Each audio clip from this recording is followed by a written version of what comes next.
చేయకుండా తెలుగుదేశం శాసనసభ్యునికి మంత్రి ఇచ్చినటువంటి అనైతికంగా వ్యవహరించినటువంటి టీఆర్ఎస్ పార్టీని దయచేసి మరవద్దు. ప్రజలు ఒక్కసారి ఆ అంశాన్ని నేను రిమైండ్ చేస్తా ఉన్నా. మేము అధికారంలోకి వచ్చిన తర్వాత మేము ఎన్నడూ పార్టీ ఫిరాయింపులను ప్రోత్సహించలే.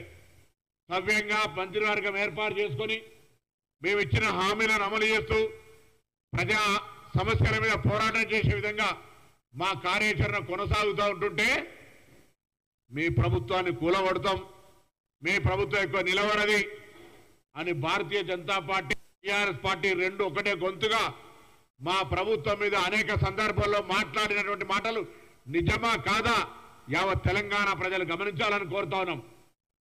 ప్రభుత్వాన్ని కూలగొడతామని ఎన్నికైన ప్రజాస్వామిక ప్రభుత్వాన్ని కూలగొట్టి అలవాటున్న భారతీయ జనతా పార్టీ సహకారం తీసుకొని మీ ప్రభుత్వం నిలవది, ఎక్కువ రోజులు ఉన్నది, ఇది కూలిపోతుంది అని శాపనార్థాలు, పిల్లి శాపనార్థాలు మమ్మల్ని మొత్తంగా మా ప్రభుత్వం మనోధైర్యాన్ని దెబ్బతీసే విధంగా మాట్లాడింది టీఆర్ఎస్ బీజేపీ నాయకులు కాదా? అటువంటి సందర్భంలో ప్రజాస్వామ్యానికి వేదికగా జ్యోతిబా పూలే పేరు పెట్టుకుని ప్రజాభవన్ కు సచివాలయం, డాక్టర్ అంబేద్కర్ సచివాలయం సాక్షిగా ప్రజలందరికీ తలుపులు ఓపెన్ చేసి ముళ్ళ కంచెలు తొలగించి ప్రజాస్వామిక పరిపాలన చేస్తూ ఉంటుంటే ఈ ప్రభుత్వం కూలద్దు, ఈ ప్రభుత్వం పేద ప్రజలకు న్యాయం చేయాలని శాసనసభ్యులు మా పార్టీకి వస్తూ ఉంటుంటే ఇలా వాళ్ళ మీద బురద చల్లుతా ఉన్నారు. మీరు చేస్తే రాజకీయ నీతి, మేము చేస్తే వ్యభిచారమా? ఎట్లా జరుగుతుంది? మీరు రాజకీయ పునరేకీకరణ అంటా ఉన్నారు అన్నాడు. అవును, నేను అడుగుతాను, మళ్ళీ కూడా చెప్తాను. మీకు ఆనాడు కంఫర్టబుల్ 80 మెజార్టీ వచ్చింది. 80 మెజార్టీ వచ్చినాక మీకు ఇబ్బంది లేదు.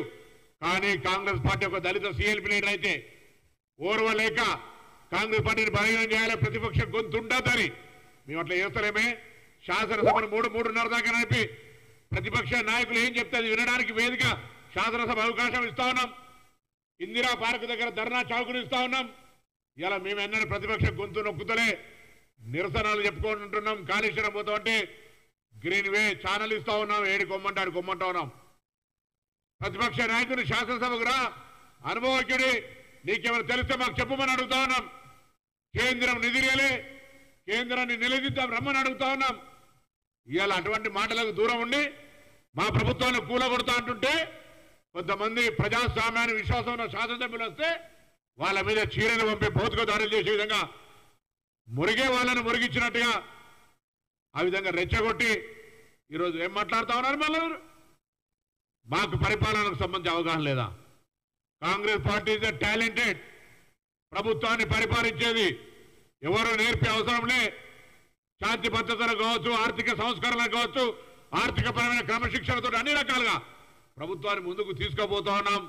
జాగ్రత్త. ప్రభుత్వానికి సంబంధించి కూలగొడతా అనే మాట మళ్ళీ ఎవరన్నా మాట్లాడినా, అస్థిరపరిచే మాట మాట్లాడినా, ప్రభుత్వానికి అనవసర విమర్శలు చేసి వ్యక్తిగత విమర్శలు చేస్తే కూడా జాగ్రత్త అనే మాట మనం చేస్తాం.